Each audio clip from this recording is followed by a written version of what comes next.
So here's a box that looks for all the world like the Opera House in Paris in 1900. The curtains are going to open and we can be sure that inside there's a masterpiece by Cartier.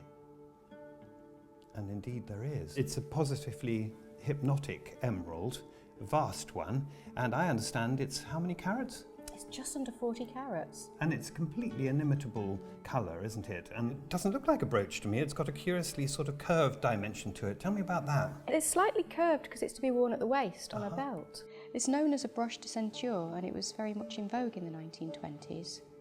I think we're just going to move the case away like this to the side. One of the things one notices immediately is that it's shot with imperfections and inclusions. And this is one of the characteristics of emeralds, to be flawed. The colour predominates. The flaws don't necessarily diminish the value of the jewel, they're just simply part of it. It reminds us that it's a miracle of the natural world. And a look at the construction of this remarkable object. The prime focus of this jewel is of course this extraordinary limpid green emerald, but it's heightened with the presence of what we call sugarloaf sapphires. They're cabochon, but they're also rectangular.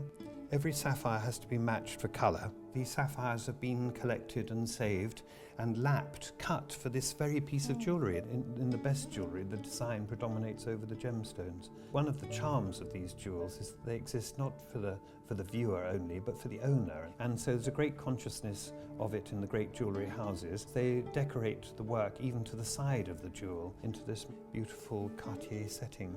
So beautifully made on the back as well, I guess, for that purpose.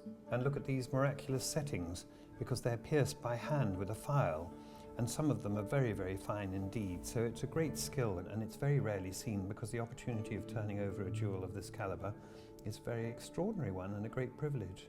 So this is not only a magnificent accumulation of precious stones, but it also echoes all kinds of Oriental influences here with a conventionalized arch form, but the colour itself is very Indian. It's the colour of the peacock's feather and the colour of the extreme Orient.